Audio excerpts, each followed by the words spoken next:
Hola, buenos días a todos. Estamos celebrando algo especial que está haciendo Dios con nosotros, celebrando sus promesas. Estamos contentos de que estéis aquí, también los que nos están siguiendo por internet. Un saludo para vosotros, también pensamos en vosotros. Quisiera también agradecer a todos los que han venido antes compartiendo diferentes promesas, gracias a ellos también por ese trabajo, por ese compartir, donde vamos creciendo en el conocimiento de la fidelidad de Dios para con nosotros, puesto que cuando Él promete una cosa, sabemos que Él la cumple. Él no es como nosotros, que fallan nuestras promesas, sino que las cumple. De las 3.165 promesas que decíamos al principio de la serie que había en la Biblia, pues no podían faltar aquellas promesas que se relacionan y que tienen que ver con aquellas personas que sirven. Aquellas personas que sirven. Hoy el título de la reflexión es Promesas para aquellos que sirven. ¿Por qué? Porque el servicio está en el corazón de Dios. El servicio es el que mueve a Dios de tal manera que envió a su Hijo para servirnos. Y Jesús estuvo entre nosotros, recuerda Jesús a sus discípulos como el que sirve, no como aquel que es servido, sino como el que sirve. Dice el texto del Evangelio, dice, porque el Hijo del Hombre no vino para ser servido, sino para servir y para dar su vida en rescate por muchos. Porque ¿cuál es el mayor? ¿El que se sienta a la mesa o el que sirve? ¿No es el que se sienta a la mesa? Según la escala social de aquel tiempo y también en el nuestro, es más importante el que come en un restaurante que el camarero que le sirve, ¿no? Pero dice, mas yo estoy entre vosotros como el que sirve. Por lo tanto, hay dos maneras de estar entre nosotros. Hay dos maneras de estar en la sociedad, dos maneras de estar en la casa, en el vecindario, en la iglesia, en la sociedad, en el trabajo. Siendo de los que sirven o buscando ser servido. Yo creo que el servicio es algo que todos podemos hacer. Yo estaba pensando que cuando Dios crea al hombre, lo crea a su imagen y semejanza, por lo tanto transfiere al hombre cualidades que Dios cualidades es el servicio. Por lo tanto, el servicio es algo que puede hacer todo el mundo. Hasta aquellos que no creen en Dios pueden servir a los demás. Porque yo creo que Dios ha puesto en el corazón del hombre esa acción que está en su corazón, y es la de poder.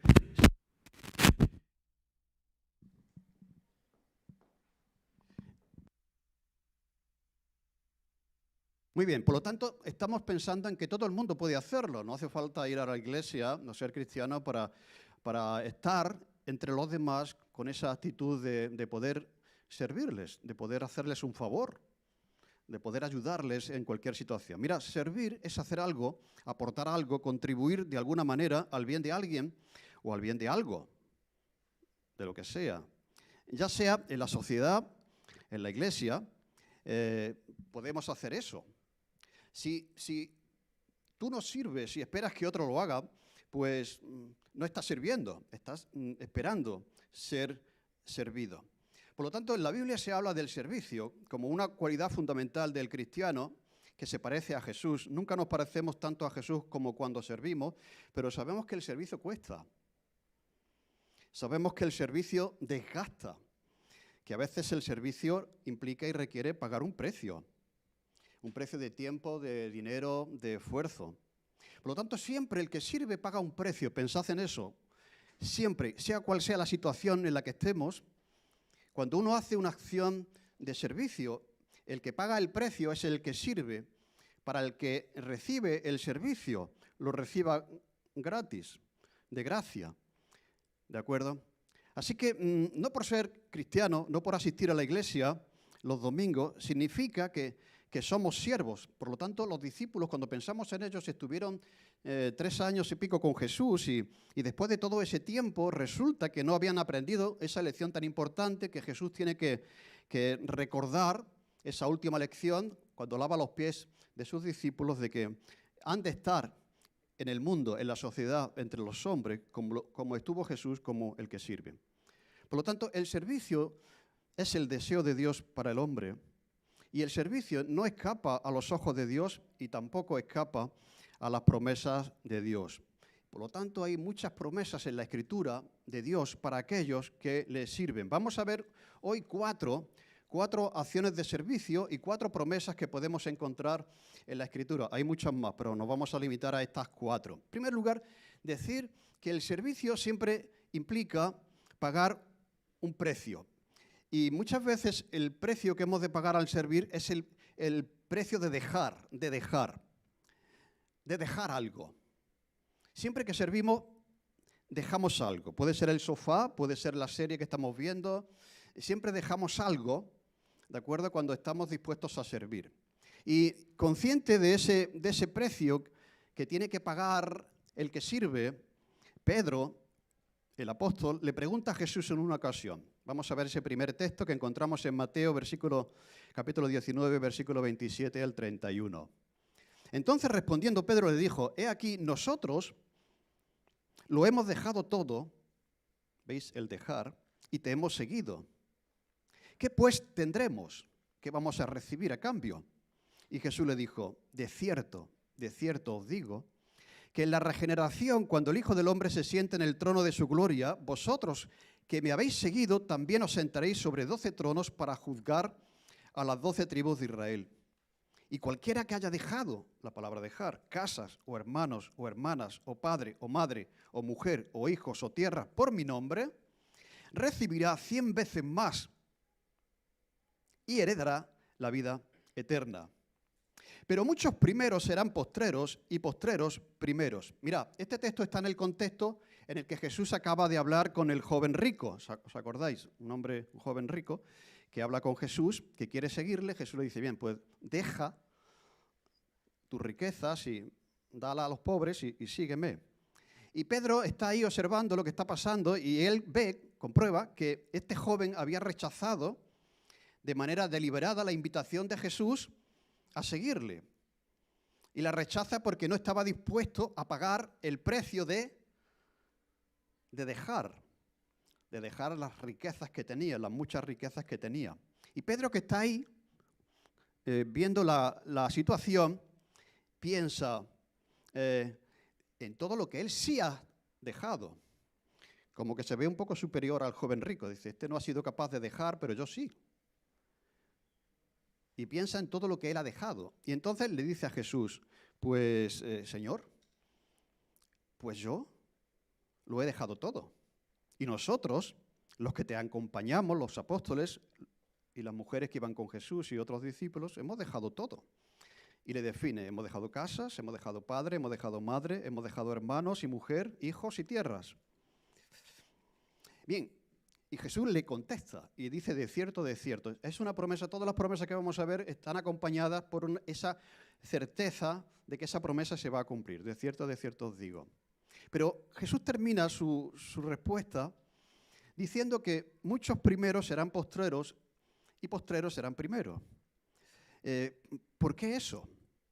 Porque en el fondo había un punto ahí egoísta en Pedro. Este no ha sido capaz, pero yo sí he sido capaz. Por lo tanto, merezco un premio, merezco un reconocimiento. Y Jesús, sabiendo que esa era la mentalidad de Pedro a la hora de servir, pues le dice: Pedro, la promesa es esa. De cierto os digo que hay promesas para los que sirven, pero va a haber también muchas sorpresas. Muchos que piensan que van primero, pues van a ser postreros.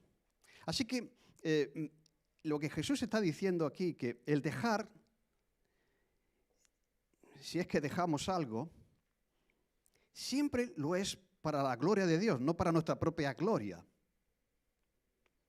¿De acuerdo? No para nuestra propia gloria, o por lo que podemos obtener a cambio, porque hemos dejado, Señor. Mira lo que hemos dejado. Así que esto es una bendición para los que sirven, pero ordenando las motivaciones por las que lo hacemos. El que deja algo, la comodidad, la casa, para ir a hacer algo, para servir a alguien, al vecino de enfrente, para hacerle un favor, para ayudarle, al compañero de la universidad, para ayudarle con algo. El que siempre deja algo. El que deja algo, pero espera reconocimiento o agradecimiento por ello, tarde o temprano abandonará ese servicio. Tarde o temprano dejará de hacerlo, porque su motivación es: mira lo que hemos hecho por ti, espero que me lo agradezca, espero que me lo devuelvas de alguna manera. Señor, lo hemos dejado todo y te hemos seguido. ¿Qué vamos a recibir a cambio? ¿De acuerdo? Así que ellos literalmente, tuvieron que dejar. Y para muchos cristianos perseguidos, cuando la iglesia fue perseguida, en el libro de los Hechos lo vemos, muchos literalmente tuvieron que dejar su familia, tuvieron que dejar su casa, su trabajo, su pueblo, para huir de la persecución. Así que eso ocurrirá en algunos casos, que tengan que dejar su casa, su familia, sus amistades, incluso su país, su tierra, para irse detrás de Jesús, donde Jesús les pide que vayan. Pero no siempre es así para todos. Para servir no tenemos que irnos de misioneros, no tenemos que irnos a otra ciudad. Entonces, podemos hacerlo en el sitio donde estamos. Podemos servir en donde estamos. Pero siempre implicará pagar un precio, un dejar la comodidad, dejar las prioridades, dejar lo que yo tenía pensado hacer para servir, para contribuir al bien de otro o al bien de una entidad o al bien de la iglesia. Y la promesa para aquellos que están dispuestos a dejar son 3 promesas. En primer lugar, sentarse sobre 12 tronos en el futuro. O sea, es una promesa futura. Tiene que ver con más adelante. No hay un cumplimiento de esa promesa ahora. Pero la segunda promesa sí tiene que ver con el presente. Dice, 100 veces más de lo que ha dejado en el presente. Cuando servimos, dejamos. Y el que es capaz de dejar va a recibir 100 veces más de aquello que ha dejado. Eso es algo que si tuviéramos tiempo podríamos comprobar que es ciertamente verdad. 100 veces más recibirán aquellos que por servirme han dejado lo que tengan que dejar. Algunos hasta la familia, porque se han ido al campo misionero. Pero otros, su día de descanso, sus planes, su tiempo para ello, por invertir en los demás, 100 veces más. Y finalmente, la promesa tercera es que heredarán la vida eterna. Por lo tanto, hay 2 promesas de cumplimiento futuro y hay una promesa de cumplimiento presente. Y Jesús asegura, de cierto os digo, que hay promesa para el que paga el precio de servir. Para aquel que está dispuesto a dejar alguna cosa por hacer bien a una situación, a una persona, a un vecino, a un compañero de trabajo, etcétera, etcétera. Y esto podemos hacerlo todos podemos hacer eso. En segundo lugar, la segunda promesa tiene que ver con el texto que vemos en Marcos capítulo 9, versículo 41.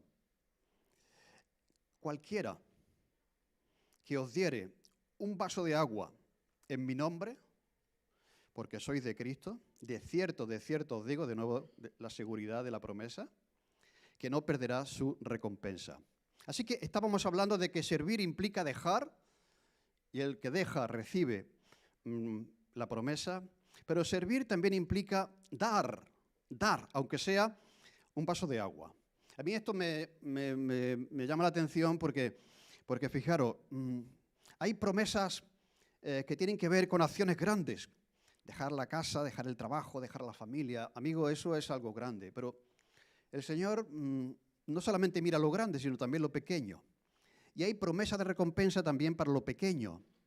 Como algo tan simple, tan pequeño como dar un vaso de agua.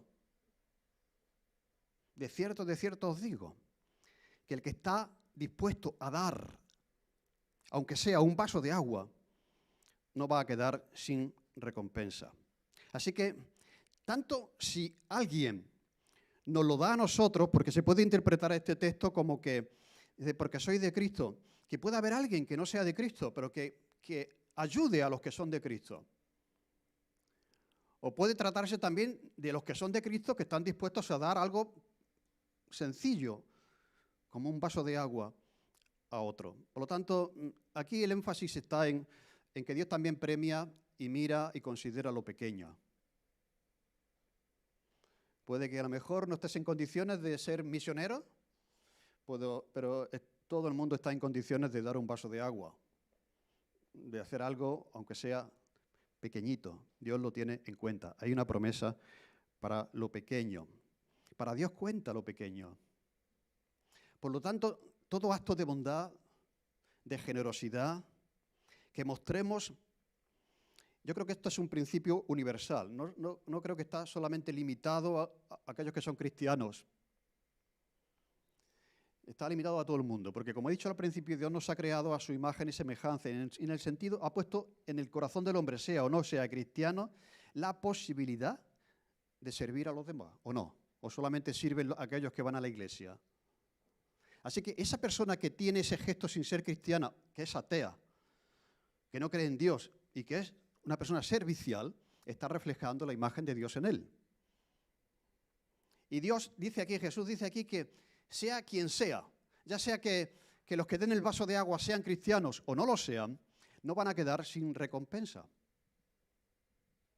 No quedará sin recompensa. Hay una historia muy bonita que estaba encontrando en un comentario de una misionera que estaba en África y había estado hablando con una clase de niños pequeños acerca de dar un vaso de agua fría en el nombre de Jesús. Estaba enseñando a los niños este pasaje.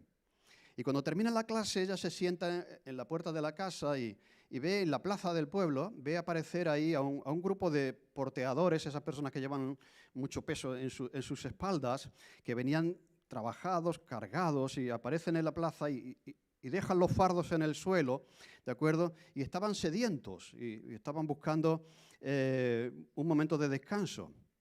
Ahora bien, eran porteadores de otra tribu, y si hubiesen pedido agua a la gente que estaba en esa plaza, pues ellos, como eran enemigos, les hubiesen dicho, pues, búscatela por tu cuenta.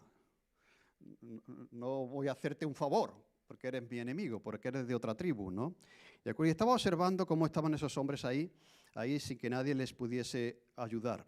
Y entonces, en ese momento, mientras que veía a esos hombres sedientos y cansados, vio como de la puerta de la escuela, de su colegio, salía un grupo de niñas a las que les acababa de enseñar sobre esto, con unos jarros de agua sobre su cabeza. Y entonces se acercaron a estos hombres que estaban allí en la plaza y les ofrecieron el agua que ellas traían. Los hombres las miraron extrañadas porque no esperaban un favor como ese de parte de una tribu contraria, pero la aceptaron y la bebieron.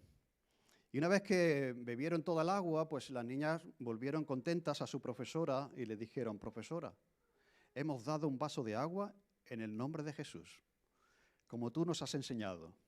¿De acuerdo? Es una historia, creo que es muy bonita, ¿no? Porque es un sencillo acto de bondad hacia alguien que está necesitándolo. Y esas niñas respondieron de esa manera. No pensaron que era de otra tribu, no pensaron que eran no cristianos, sino que dieron un vaso de agua en el nombre de Jesús. Y Jesús dice que el que hace eso, ninguno de ellos va a quedar sin recompensa. Por lo tanto, servir implica dejar, pero también servir implica dar. Dar. Una nota, un abrazo, unas palabras. El otro día estaba aquí en el despacho y me llamó alguien que no conozco mucho. Tuvimos una conversación y me dice, oye, ¿cómo estáis? ¿Cómo lleváis el tema de la pandemia, no? Y a mí me extrañó porque no suelo hablar mucho con esa persona, no la conozco mucho, pero de alguna manera nos conocimos y tal, y me llamó el bien que me hizo esa llamada, ¿no? Fíjate, como una llamada en un momento concreto de alguien que se interesa por tu situación, pues el bien que puede hacer. Pensemos en lo grande, pero también pensemos en lo pequeño. Ninguna de las dos acciones quedará sin recompensa. ¿Qué podemos hacer por el vecino? ¿Qué podemos hacer por el compañero de clase? ¿Qué podemos hacer por el compañero del vecindario? ¿Qué podemos hacer por el hermano? Todos podemos dar un vaso de agua a aquel que está sediento. En tercer lugar, promesas para el que sirve, en este caso, en el trabajo del Señor. Vamos a 1 Corintios 15, 58. Y dice lo siguiente, así que, hermanos míos amados, estad firmes y constantes, creciendo en la obra del Señor siempre, sabiendo que vuestro trabajo en el Señor no es en vano. Bien, aquí ya Pablo está focalizando la acción de servicio en la comunidad cristiana, pero no quiere decir que no tengamos la responsabilidad y el deber de servir a aquellos que no lo son. Eso está también en la Biblia, ¿de acuerdo? Así que siempre que servimos, siempre, sea como sea que sirvamos, sea como sea, dentro o fuera de la iglesia, estamos haciendo la obra del Señor, ¿o no? ¿O solamente hacen la obra del Señor aquellos que son misioneros, aquellos que son responsables, aquellos que son pastores, ¿me entendéis? ¿Solamente ellos hacen la obra del Señor? No. Siempre estamos haciendo la obra del Señor cuando estamos dando un vaso de agua al vecino, o haciéndole un favor, o al compañero de trabajo, en una disposición de estar entre ellos, no como los que esperan favores, sino como los que sirven, que esa es la manera en la que tiene que estar el cristiano. Yo estoy entre vosotros como el que sirve. Por lo tanto, siempre que estamos haciendo algo que redunda en el bien de otro, estamos sirviendo, haciendo la obra del Señor, porque el Señor nos llama, si eres médico, si eres maestro, si eres arquitecto, si eres músico, que le sirvas allí donde Él te ha colocado. No hace falta venir a la iglesia el domingo para servirle, ¿vale? Siempre que hacemos algo, un bien por otro, estamos sirviendo y haciendo la obra del Señor. Pero Pablo aquí, en este caso, se refiere a lo que hacemos en la iglesia. En la iglesia donde estamos, como era el caso de los creyentes en Corinto, ¿no? Así que, en primer lugar, yo creo que todos los cristianos deberían estar en una iglesia. Ahora se lleva mucho eso de que, bueno, yo soy cristiano, pero no necesito... No. Todo cristiano debería estar en una iglesia. Y no solamente todo cristiano debería estar en una iglesia, sino que todo cristiano debería estar en una iglesia haciendo algo por ella.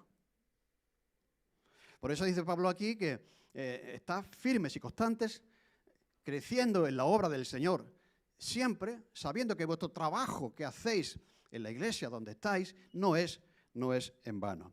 Por lo tanto, el trabajo de hacer, en este caso, la obra del Señor, requiere.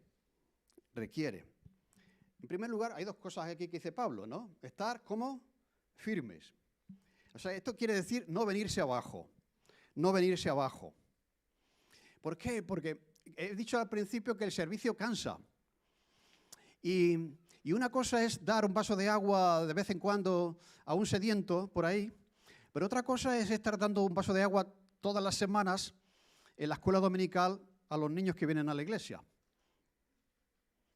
Una cosa es tocar un domingo en un bolo o por ahí y hacerlo bien para la gloria de Dios, y otra cosa es estar tocando todos los domingos, uno tras otro, en la iglesia, ¿me entendéis? O sea, el trabajo del Señor requiere aquí firmeza. Requiere firmeza. No decaer en ello, no venirse abajo, no abandonar. Y en segundo lugar requiere constancia, perseverancia. ¿Por qué? Pues porque la tendencia es al cansancio. Oh, ¿cuántos años llevo yo siendo profesor de escuela dominical? ¿Cuántos años llevo yo tocando, no?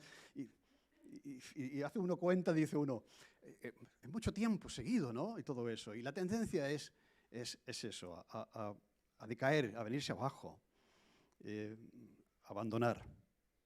Pero dice Pablo que tenemos que crecer en la obra del Señor siempre. No siempre, siempre. Eso quiere decir, para que la obra del Señor crezca, creciendo en la obra del Señor siempre, vamos a ver, aquí no dice Pablo que, bueno, ir manteniendo la obra del Señor como sea. O sea, el mantener algo requiere un esfuerzo, pero hacer que crezca requiere doble esfuerzo. El preparar un mensaje de cualquier manera requiere cierto esfuerzo, pero prepararlo de una manera requiere mayor esfuerzo. Enseñar a los niños, así, me ha tocado, bueno, requiere un esfuerzo, pero, y eso es mantener un poco la cosa, pero hacer crecer la obra del Señor entre los niños requiere mayor esfuerzo. Requiere firmeza y requiere constancia. Pero aquí se nos llama no a mantener algo. Bueno, mira, más o menos, sino hacerlo crecer. Creciendo en la obra del Señor siempre. Vale, y como la tendencia es, Señor, pero esto se agradece, se reconoce, se valora, lo que hemos dicho en Pedro, Señor, estamos haciendo este trabajo, estoy dejando algo en mi casa por preparar la clase, por ensayar, esto, Señor, dice aquí que nada que se haga para que la obra del Señor crezca, quedará sin premio. Sabiendo que vuestro trabajo en el Señor no será en vano, no será sin fruto. Así que piensa en esto, siempre habrá fruto para el servicio que estés haciendo, siempre. Lo que no habrá fruto es para el servicio que no estás haciendo. O sea, no habrá fruto ni promesa para el que no hace nada. Pero el que lo hace tiene la certeza de que nuestro trabajo en el Señor, en este caso en la esfera de la Iglesia, no es en vano. Pero yo también lo ampliaría. El trabajo que haces por tus hijos, el trabajo que haces por mantener la familia unida, el trabajo que haces con los compañeros de trabajo, fuera del ámbito de la Iglesia, no es en vano. Y la motivación no debe ser, uy, es que yo no veo que hay una contrapartida, es que no veo que hay... No, tienes que fijarte en que el Señor ha dicho que no es en vano. Y un día nos daremos cuenta de cada vaso de agua que hemos dado en el nombre de Jesús y cómo no fue en vano. ¿Entendéis? Pero si esperamos el premio, el reconocimiento de los hombres, abandonaremos pronto.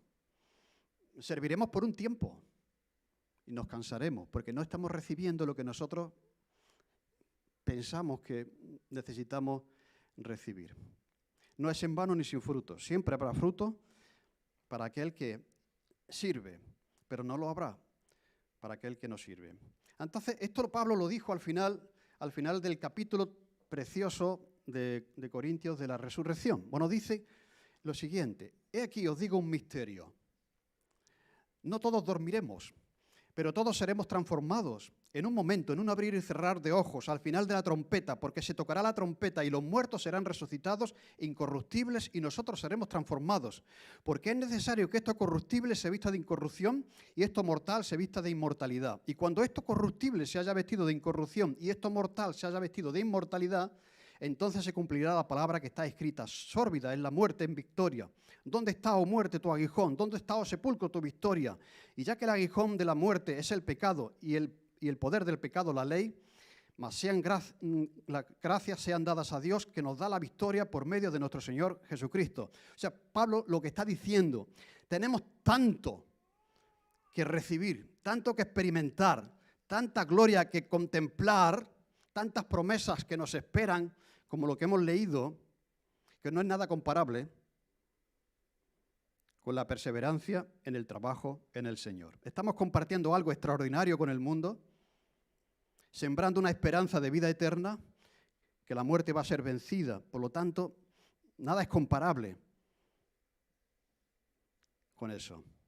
Así que la vida cristiana y el trabajo para el Señor dentro de la Iglesia puede ser difícil, pero no es comparable con las promesas que nos esperan y que vamos a disfrutar. Muy bien, siguiente, cuarto lugar, promesas para los que sirven. Gálatas capítulo 6, versículos 6 al 10. Y dice: el que es enseñado en la palabra, haga partícipe de toda buena obra al que lo instruye. No os engañéis, Dios no puede ser burlado, pues todo lo que el hombre sembrare, eso también segará. Porque el que siembra para su carne, de la carne segará corrupción, mas el que siembra para el Espíritu, del Espíritu segará vida eterna.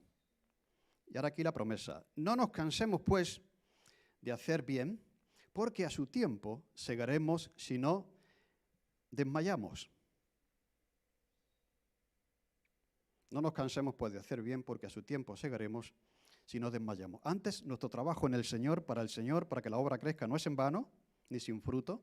Y ahora aquí, a su tiempo segaremos si no desmayamos. Así que, según tengamos oportunidad, hagamos bien a todos y mayormente a los de la familia de la fe. No nos cansemos, pues, de hacer el bien. Porque hacer el bien a veces puede cansar. Ya estoy cansado. Ya hasta aquí llego. Dice, el servicio siempre implica pagar un precio por el bien del que lo recibe. Y el servicio, al requerir perseverancia y esfuerzo, a veces cansa. ¿Por qué? Porque a veces no es reconocido. Porque a veces literalmente cansa. O sea, no es lo mismo sentarte, que te lo pongan todo por delante en la mesa, ¿de acuerdo? Y que hacer la comida, poner la mesa, fregar los platos, ¿no? Que eso cansa. Por eso no nos gusta servir, porque implica pagar un precio. Y es más cómodo que te sirvan. Eso es así. Pero aparte de eso, como te digo, no es reconocido, no es agradecido. Y eso puede llevar al final al desánimo y al cansancio. Pero dice aquí Pablo que el que es enseñado en la palabra haga partícipe de toda cosa buena al que lo instruye. O sea, que hay un hacer el bien, no cansarse de hacer el bien por parte del que enseña, en este caso, como el que recibe lo que está enseñando el otro, ¿no? Entonces, cada uno tiene una responsabilidad aquí, tanto el que enseña como el que es enseñado. No nos cansemos de hacer el bien. Tanto si eres profesor de escuela dominical, si estás llevando un grupo pequeño, si estás predicando, si estás cantando, si estás sirviendo a través de limpiando, todo acto de servicio será recompensado. Por lo tanto, en primer lugar, vemos eso, que es mutuo. En segundo lugar, hay un principio de la siembra y de la cosecha. Dice Pablo que cuando uno siembra, siempre, este es un principio universal, cuando se siembra se recoge, si no siembras no esperes recoger. Y también uno siempre recoge aquello que siembra. Y no podemos, por lo tanto, recoger cuando no sembramos. O si sembramos algo, esperar recoger cuando no lo estamos sembrando. Y este principio universal lo lleva Pablo a la esfera espiritual. Dice, el que siembra para sí, para su carne, el que vive para sí, para que le sirvan, de su carne heredará corrupción. Yo creo que la persona egoísta que espera siempre que le ayuden, que le sirvan, que hagan cosas por ella, pero nunca ha hecho nada por los demás, al final está sembrando muerte dentro de sí. Pero dice el que siembra para el Espíritu, el fruto del Espíritu, el amor, el gozo, la paz, la paciencia, la bondad, todo eso, pues recogerá también vida eterna. Así que cuando hacemos el bien, cuando no nos cansamos de hacerlo, dice aquí Pablo, que a su tiempo segaremos, si no desmayamos. Por lo tanto, hemos de seguir haciendo el bien sin cansarnos, porque a su tiempo vamos a recoger. Y eso lo saben muy bien los padres, las madres, los profesores de la universidad, de los colegios que están invirtiendo tiempo en los chavales. Luego pasa el tiempo y va el chaval y le dice al profesor, señor, gracias por la paciencia que tuvo usted conmigo, porque la verdad es que era un poco complicado, pero usted fue, a su tiempo segaremos si no desmayamos. Tanto si lo reconocen como si no lo reconocen. Es que ahora vamos a ver que el que paga es Dios, no es el hombre. El que paga es Dios al final, ¿no? Así que es un principio espiritual sacado de un principio natural, de la siembra y de la cosecha. Por lo tanto, dice, ya que eso es así, ya que tenemos esa promesa de que a su tiempo segaremos si no desmayamos, pues según tengamos oportunidad, dice Pablo, hagamos bien a todos. A todos, mayormente a los de las familias de la fe, a los hermanos de la iglesia, porque claro, eso también sería, o sea, es como el que es muy generoso con el vecino, pero no es generoso con sus hijos, con su familia, ¿me entendéis? Hemos de atender a las necesidades de la iglesia, pero entendiendo que tenemos que hacer el bien a todos. ¿De acuerdo? Del buen samaritano, ¿os acordáis de la parábola del buen samaritano? Muy bien, pues dice, según tengamos oportunidad. Mirad, es que oportunidades hay. Es que yo no sé qué hacer. Mira, de verdad, la oportunidad de hacer algo por otro se va a presentar. ¿No? Se va a presentar. Según tengamos oportunidad, tampoco Dios nos está pidiendo algo que está fuera de lugar, fuera de nosotros. O sea, se va a presentar la oportunidad de hacer el bien o de no hacerlo. Hagamos bien a todos. La oportunidad por sí misma no sirve para nada. O sea, la oportunidad por sí misma no sirve para nada. Se puede presentar la oportunidad de hacer algo por contribuir en el ámbito familiar, vecinal, social, ¿me entendéis? El eclesial, pero si no hay una respuesta, la oportunidad no sirve para nada. Por lo tanto, hagamos bien a todos. Por eso dice, según tengamos oportunidad, hagamos bien a todos.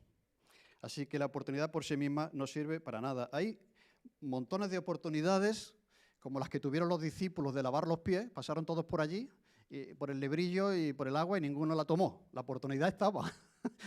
¿De acuerdo? Se presentó una gran oportunidad, pero ¿quién la tomó la oportunidad? ¿Quién hizo bien a todos? Jesús.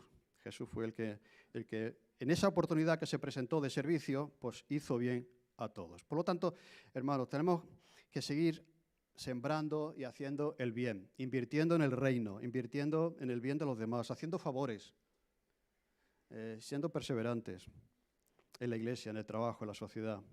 Porque la promesa es que a su tiempo segaremos si no desmayamos. Así que hay varias cosas claras sobre el servicio en la Biblia que tienen recompensa. La primera, que cuando uno sirve es cuando más se parece a Cristo. O sea, si tú dices, yo quisiera ser como Jesús, pues cuando sirves es cuando más te pareces a Jesús. Cuando sirve. Segundo lugar, que cuando uno sirve es cuando es más feliz. De verdad. El egoísmo no te hará feliz, te hará desgraciado. Por eso digo, oye, esto me siento tan bien. ¿Por qué? Porque has correspondido con la naturaleza que Dios ha puesto en ti. ¿No? Y no es verdad que cuando hay una oportunidad de servicio y tú estás pensándotelo y otro se levanta y dice, oye, este me ha dejado un poco... Es verdad, es así, es así. Somos felices cuando servimos. También que Dios promete recompensa para el que sirve. Y finalmente, que el que paga es Dios. O sea, el pagador de la recompensa es Dios. Si esperamos recompensa de los hombres, nos cansaremos y dejaremos de servir. Señor, todo lo hemos dejado. Tú deberías, ¿no?, devolvernos el favor de alguna manera. Y por eso dice Jesús, Pedro, veo un poco ahí de egoísmo. Tu servicio no es correcto. Por lo tanto, dice Pablo, y ya con eso termino, no nos cansemos pues de hacer el bien, porque a su tiempo segaremos si no desmayamos. Así que según tengamos oportunidad, hagamos bien a todos, y mayormente lo de la familia de la fe. Quiero animarte y agradecerte, hermano y hermana, tu trabajo para el Señor, tu fidelidad para el Señor allí donde estás, siendo sal y luz, haciendo favores, ayudando a tus vecinos, contribuyendo al bien del mundo a través de las profesiones, de los trabajos que tenemos, porque ahí también estamos haciendo la obra del Señor, con la confianza y con la certeza que no va a ser en vano, ¿de acuerdo? Y que el Señor no dejará sin premio hasta lo más pequeño, como es dar un vaso de agua. Así que yo te animo a identificar algo que tú puedes hacer por la iglesia donde estás, en tu familia, en tu vecindario, compañero de trabajo, y actúa como siervo, como dice Jesús. Yo estoy entre vosotros como el que sirve. Amén. Vamos a orar. Queremos agradecerte, Señor, el reto de esta mañana. El ejemplo lo vemos siempre en la persona de Jesús y ayúdanos, Señor, a seguir creciendo en el servicio, en estar entre los demás como servidores, aprovechando las oportunidades, Señor, y sabiendo que nuestro trabajo para ti, sea cual sea el lugar donde lo estemos haciendo, no es en vano. Te damos gracias, Señor, por las promesas que tú das para aquellos que te sirven. En el nombre de Jesús, amén. Amén.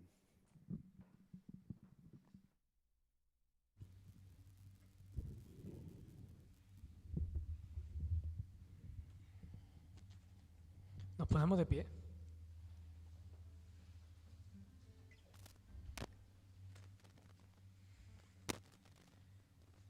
La canción que vamos a cantar ahora, ¿vale? Dentro de una parte de ella